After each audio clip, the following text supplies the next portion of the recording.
Assalamualaikum warahmatullahi wabarakatuh. Bertemu lagi kita pada pelajaran biologi. Kali ini akan kita bahas mengenai kompetensi dasar yang ketujuh, yaitu mengenai mutasi. Jika dilihat di sini, mutasi itu ada beberapa ya. Di sini ada pengertiannya, lalu ada jenis mutasi. Itu ada mutasi gen, mutasi kromosom, kemudian ada mutagennya. Mutagen itu ada mutagen kimia, mutagen fisika, mutagen biologi. Kemudian klasifikasi mutasi, ada mutasi alamiah dan mutasi buatan, ada yang dominan dan resesif, mutasi maju dan mutasi mundur, lalu mutasi mikro dan makro, lalu mutasi menguntungkan dan juga mutasi merugikan. Dan nanti pada manusia di sini ada kelainan akibat mutasi ya. Ada berbagai macam sindrom, misalnya sindrom Klinefelter, sindrom Turner, sindrom Jacob, sindrom Down, dan lain-lain. Nah, pokoknya di sini nanti kita bahas. Dan mutasi selanjutnya adalah mekanisme terjadinya mutasi yang akan kita pelajari dalam hukum Hardy-Weinberg. Kita lihat di sini pengertian mutasi adalah peristiwa perubahan materi genetik kromosom atau DNA di dalam inti sel.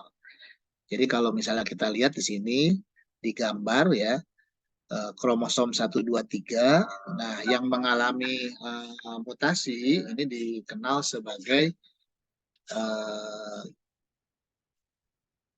individunya disebut sebagai mutan, sedangkan agen penyebab mutasi itu disebut sebagai mutagen. Nah, kalau mutasi tingkat, kita ke mutasi kromosom dulu ya. Mutasi kromosom atau kita kenal sebagai abrasi kromosom di sini. Yang pertama adalah mutasi akibat perubahan struktur kromosom. Ini ada beberapa, ada yang namanya delesi, ada duplikasi, ada inversi, dan juga ada translokasi.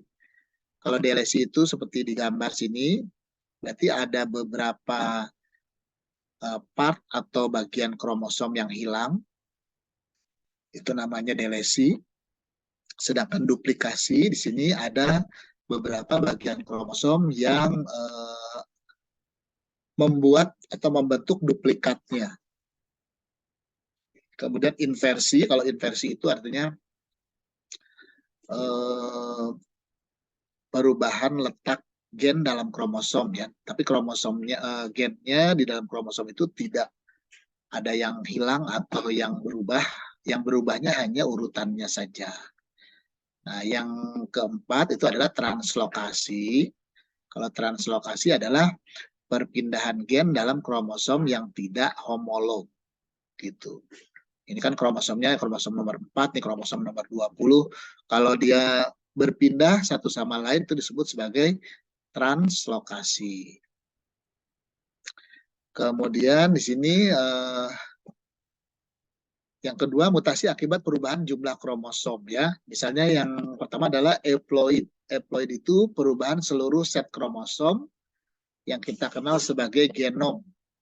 Nah, jadi ada, kalau pada sel gamet kan jumlah kromosomnya itu N atau monoploid. Kalau pada sel tubuh diploid, nah kalau terjadi mutasi itu bisa mengalami triploid atau tetraploid dan seterusnya. Tapi di sini kalau pada tumbuhan itu bisa bersifat menguntungkan bagi manusia, tapi kalau bagi tumbuhannya itu merugikan. Contohnya adalah seperti pada gambar itu buah semangka tanpa biji. Buah semangka tanpa biji itu akibat dari mutasi kromosom, yaitu menggandanya atau jumlah set kromosomnya mengganda, sehingga mengakibatkan tidak adanya biji. Kalau bagi manusia itu menguntungkan karena mudah dimakan. Tapi kalau bagi semangkanya sendiri itu adalah dia merugikan. Ya.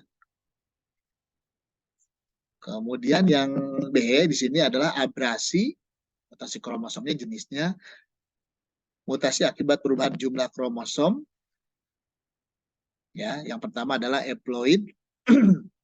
Jadi haploid itu penggandaan sendiri dari spesies yang sama atau allopolyploid, penggandaan dari spesies yang berbeda.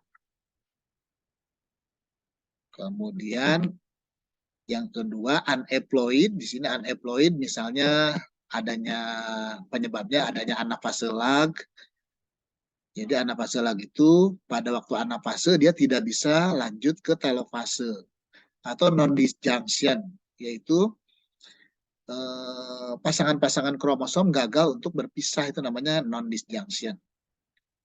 Ini seperti di gambar ya, ada yang 2N-2 kehilangan 2 kromosom, 2N-1 kehilangan 1 kromosom, ada 2N+1 kelebihan 1 kromosom, dan 2N+2 kelebihan 2 kromosom, dan seterusnya. Kemudian penyebabnya ini ya, mutagen kimia itu bisa berupa pestisida, asam nitrit, agen alkilase, lalu benzopiren, zat digitonin, dan juga kolkisin. Nah, kolkisin itu dia bisa menyebabkan kromosom tubuh kita juga mengalami penggandaan. Kalau mutagen fisika biasanya berupa suhu tinggi, sinar-sinar yang berenergi tinggi, misalnya sinar X, sinar gamma, sinar ultraviolet, itu adalah mutagen fisika. Sedangkan mutagen biologi yang kita kenal, misalnya seperti virus dan juga bakteri, seperti saat 2 tahun kemarin kita mengalami pandemi COVID-19 ya, itu karena adanya virus yang bermutasi, yaitu dari sejenis virus flu burung menjadi virus COVID-19.